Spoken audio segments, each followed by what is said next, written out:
Este es uno de los centros de investigación antropológica más importantes de Europa. Aquí encontramos una riqueza incalculable de material arqueológico y documental de nuestro archipiélago canario. Recursos al servicio de todos los ciudadanos. Este es el Museo Canario. Quizá esta sala del museo es la que más llama la atención a toda persona que nos visita, por la gran cantidad, ¿no?, de cráneos que estamos viendo, de restos humanos. En realidad esta sala lo que intenta es conservar el ambiente de finales del siglo XIX, cuando el museo comienza su andadura.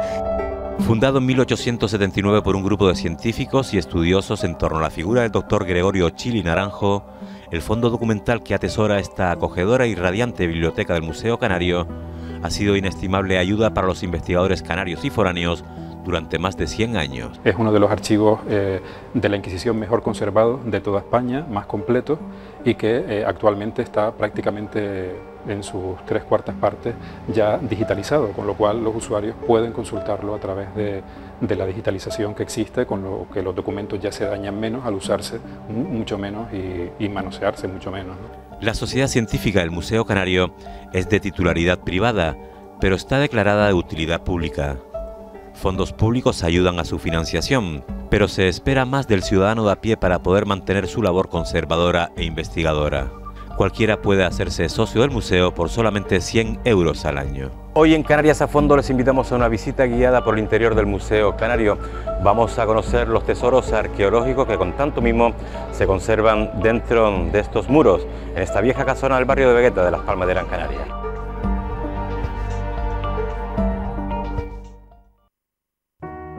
Desde que se fundara en 1879, el Museo Canario ha tenido una misión muy clara: conservar, investigar y divulgar el patrimonio arqueológico y documental de las islas.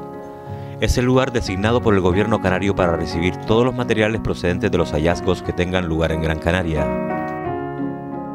En la sala del museo se exhiben de manera permanente los fondos más destacados de la colección de arqueología y prehistoria de Canarias. El visitante conoce la forma de vida de los pobladores de Gran Canaria antes de la conquista y colonización europea de la isla. En la planta baja se nos explican las singulares características de sus viviendas. Esto se ilustra a través de dos maquetas. Por un lado, lo que serían las casas de piedra que estamos viendo aquí. Nos encontramos con lo que serían los poblados de superficie, ¿no? Son casas que presentan un doble muro con una planta en forma de cruz en el interior, que está formada por una sala principal a la que se adosan otras laterales. Generalmente el exterior, bueno, pues presentaba esa forma circular, oval. Además de los poblados de superficie, nos encontramos también con poblados en cuevas. Como su propio nombre indica, son poblados, por tanto en ellos no solamente nos vamos a encontrar zonas de vivienda, cuevas o casas dedicadas a viviendas, sino también espacios dedicados, bueno, pues a áreas de almacenamiento, como pueden ser los graneros, o espacios, por ejemplo, dedicados también a la guarda de ganado, espacios colectivos para fines políticos o religiosos. En definitiva, estamos hablando, bueno, pues de los poblados de esta gente. En la sala siguiente conocemos el uso de la piedra para la confección de herramientas. Canarias ser islas volcánicas, obviamente, bueno, pues van a recurrir sobre todo al empleo de materias primas de carácter volcánico, como por ejemplo es el caso de los basaltos, traquibasaltos, fonolitas, y también de un vidrio volcánico como es la obsidiana. En el caso de Gran Canaria, una de las principales fuentes de obsidiana se encuentra en la aldea, y se ha podido comprobar a través de análisis químicos sobre estos restos que la obsidiana procedente de la montaña de Ogarzales en la aldea se encuentra distribuida en diferentes yacimientos arqueológicos que están bastante alejados de este punto, de este centro de producción, lo cual nos está hablando de la existencia de un sistema de distribución de estos productos. Además, también en piedra se elaboran lo que serían los molinos y los morteros. Este elemento o este instrumento es muy frecuente en las viviendas de Gran Canaria, dado que la base de su economía va a ser la agricultura. Se destinaban a la molienda fundamentalmente de cereales para transformarlos en harina, ya que el consumo de esos cereales se hacía sobre todo en forma de harina. La actividad económica y el aprovechamiento de los recursos naturales de nuestros aborígenes dan pistas sobre su organización social. La base de su economía, como ya hemos visto y ido adivinando un poco en las salas anteriores, va a ser la agricultura. Cultivan dos tipos de cereales, que son el trigo y la cebada, y fundamentalmente explotan la cebada, dado que es mucho más resistente a las plagas, a la sequía. Y además de los cereales, los estudios carpológicos, paleocarpológicos, es decir, los estudios de restos de semillas que aparecen en los yacimientos, hablan también del cultivo de leguminosas leguminosas, como por ejemplo es el caso de las habas o de las lentejas o de las arvejas. Los cereales se guardaban celosamente en los llamados graneros. Quizás, bueno, pues el ejemplo paradigmático es el de Guía, el granero del Senovio de Valerón, tradicionalmente llamado Senovio de Valerón, ¿no? Son ejemplos paradigmáticos de estos grandes almacenes de carácter colectivo, que suelen además estar situados en lugares, bueno, pues muy elevados, lo que permitiría protegerlos, ¿no? Tendría un carácter defensivo, pero al mismo tiempo garantizaría también la conservación. El funcionamiento, bueno, pues es sencillo. Son grandes cavidades en cuyo interior se abren estos hilos que estamos viendo, estos pequeños cubículos, que además, bueno, pues muchos de ellos conservan en su interior restos de una especie de masilla que recubriría las paredes, seguramente para asegurar la conservación del grano que ahí se almacenaba. Muchos de ellos además conservan también las marcas de haber llevado puertas de madera o de piedra, como las que conservamos también aquí en el museo. Obviamente una población no solamente puede vivir de cereales, ¿no? Necesita que en su dieta se incorporen otros productos como son los proteínicos. Esos otros productos van a venir dados por la cabaña ganadera. Hay que tener en cuenta que las islas estaban, por así decirlo, desiertas cuando esta población llega y por lo tanto tienen que traerse consigo una cabaña ganadera que estaba formada por cabras, ovejas y cerdos. Por los estudios que se han hecho de los restos óseos de estos animales, en el caso de la cabra y de la oveja eran animales que se aprovechaban fundamentalmente con fines lácteos. Una vez que el animal dejaba de ser productivo se sacrificaba y de él se aprovechaba absolutamente todo, incluso el tuétano, es decir, el hueso se rompía para poder obtener el tuétano. En la planta alta del Museo Canario nos encontramos con lo más llamativo a los ojos del visitante: el tratamiento de las pieles animales, de las fibras vegetales y todo lo relacionado con el mundo funerario y la antropología física. En la segunda planta, en esta primera sala, va a estar dedicada al trabajo de la piel y de las fibras vegetales. Es sin duda, bueno, pues poseer estos materiales sin duda es un lujo, dado que, como decíamos antes, no suele ser frecuente la conservación de estos elementos arqueológicos. Aquí vemos el trabajo de las pieles, presentan una gran diversidad de trabajos o de procesos. Fíjense, por ejemplo, en la diversidad de formas de costura. Algunas de estas costuras, bueno, pues son realmente minuciosas, como por ejemplo vemos en este caso. Hay pieles que están completamente depiladas, otras que conservan el pelo, y ello, bueno, pues dependerá de a qué fines iban destinados los objetos que se elaboraban con estas pieles. Los estudios que se han hecho en restos óseos, especialmente en dientes, han documentado que existen unos desgastes anómalos que no están asociados a la masticación. A través de los estudios microscópicos que se han podido hacer, se han identificado o se asocian esos desgastes al trabajo de las pieles y de las fibras vegetales. Dado que estos desgastes solo aparecen en mujeres y además no en todas, sino en determinadas mujeres, lo que nos está indicando este dato es que había mujeres dedicadas al trabajo de las pieles y de las fibras vegetales.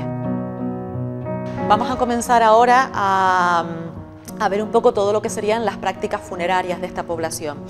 Lo cierto es que toda la población, o casi toda la población prehistórica de Gran Canaria, recibía un tratamiento tras la muerte, pero la complejidad de ese tratamiento, el que fuera más complejo o no, va a depender de la posición social del individuo en este grupo humano, en esta población, ¿no? El ejemplo que estamos viendo nos está indicando, bueno, que estamos ante un individuo que sin duda debió de ocupar un lugar muy destacado en la sociedad de los antiguos canarios. ¿Por qué? Bueno, pues por el importante número de capas de piel que lo envuelve.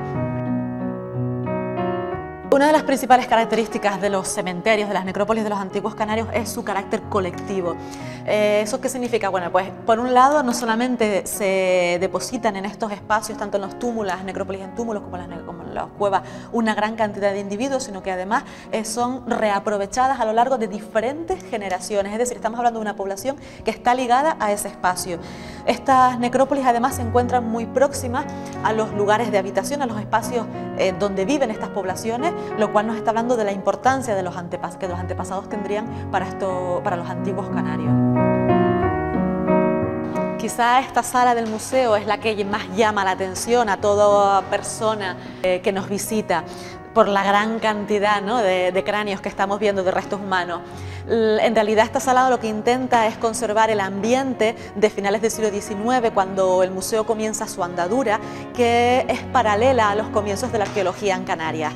En esa segunda mitad del siglo XIX y hasta bien entrado el siglo XX, en la arqueología de Gran Canaria y del resto de las islas priman los estudios de antropología física. Interesaba estudiar los restos óseos, fundamentalmente cráneos y huesos largos, un estudio morfométrico, es decir, el estudio de las formas y de las medidas de los cráneos, porque se intentaban asociar estos rasgos físicos a características culturales. Por último, no podemos dejar de visitar la colección de cerámica aborigen. La cerámica de la isla de Gran Canaria, bueno, pues realmente presenta una mayor riqueza que la del resto de las islas. Es la única cerámica del archipiélago que se decora con pintura, fundamentalmente con almagre, se emplean a veces también elementos negros o elementos blancos, pero sobre todo el color más identificado es el rojo. ¿Para qué se emplearían estas piezas? Aparte de los usos domésticos, estamos viendo aquí una pieza muy llamativa, procede de Agüimes, y en ella aparece representado lo que podría ser un eclipse de sol. Observen cómo, bueno, pues el círculo negro indicaría la luna y el círculo rojo el sol, y como estamos viendo en un momento dado cómo el sol o la luna está ocultando al sol.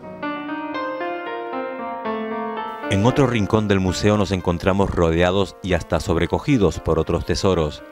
Estamos en la biblioteca donde se encerraban durante horas los primeros investigadores de esta sociedad científica. Es la enorme biblioteca de la casa del Dr. Chili Naranjo. Cuenta con 55.000 volúmenes. Estamos en la biblioteca original en la que trabajó el Dr. Chil. La vivienda pertenecía al fundador del museo y cuando él murió pues pasó por legado testamentario al Museo Canario. Aquí nos encontramos con los libros que en su origen pertenecían a la biblioteca privada del Dr. Chil y otras bibliotecas privadas que se fueron añadiendo a la colección original del museo. Entre estos documentos destaca el fondo completo de las actuaciones en Canarias del Tribunal del Santo Oficio de la Inquisición. Quizás sean los documentos de la Inquisición los que mejor conozco y los que realmente tienen un valor específico. Ahí se conservan los documentos más antiguos, prácticamente de finales del siglo XV. Ya hay documentos cuando todavía la Inquisición pertenecía al Tribunal Sevillano y se conservan desde finales del siglo XV hasta principios del siglo XIX. Es uno de los archivos de la Inquisición mejor conservados de toda España, más completos, y que actualmente está prácticamente en sus 3/4 partes ya digitalizado, con lo cual los usuarios pueden consultarlo a través de la digitalización que existe, con lo que los documentos ya se dañan menos al usarse mucho menos y manosearse mucho menos. Aquí lo que podemos ver es la relación de las personas que fueron quemadas en persona. O sea, había dos tipos de penas cuando se decretaba o se fallaba en una sentencia. La ejecución pues podía hacerse o bien en persona o en efigie, en estatua. Si no se conseguía encontrar al reo, pues se quemaba en estatua, o si ya había muerto incluso el reo, se quemaba en estatua, y si no, se quemaba físicamente. En el Tribunal de Canarias solo, eso es siempre relativo, fueron ejecutadas 10 personas. Otro tesoro que se conserva en los archivos del museo son 5 incunables. Hay algunos libros impresos, sobre todo hay 5 incunables que se conservan en el museo, que son libros publicados antes de 1500, y esos documentos también se conservan con unas medidas de seguridad específicas. Se extrema el control sobre estos libros para no dañarlos. Bueno, en este caso se trata de un libro que se encuentra en unas condiciones bastante buenas, con lo cual simplemente hay que abrirlo y sobre todo para poder comprobar en qué estado se encuentra. Aquí podemos ver que tienen unas hojas que están sueltas, pues habría que intentar manipularlas de una manera lenta, despacio, para que no exista ningún tipo de rotura añadida. Aquí podemos ver también las inscripciones hechas a mano, con 2 tintas. Es decir, ese es un incunable con un cierto valor precisamente porque presenta varias tintas, presenta las capitales manuscritas. Uno de ellos habla sobre la historia de Canarias. Solamente hay 2 ejemplares en el mundo de este incunable. El otro está en Estados Unidos.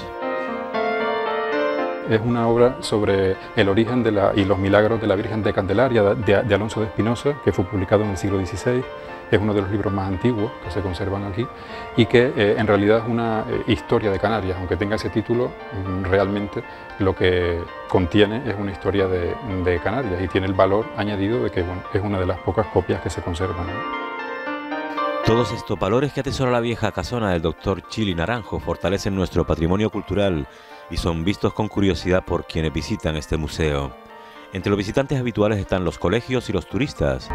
Entre estos muros se sigue soñando y se sigue mirando desde lo canario hacia el futuro, tal y como hiciera el propietario de la casa, el Dr. Chili Naranjo, y su rosario de amistades ilustradas en universidades europeas. Agobiados en el encierro isleño tras su periplo internacional, En una isla casi desierta a finales del siglo XIX, consiguieron atraer incluso el interés de los investigadores continentales, como el doctor francés René Vergnaud. Crearon una sociedad científica para expandir una inquietud por el saber, cuya onda se proyectará más allá de nuestros días.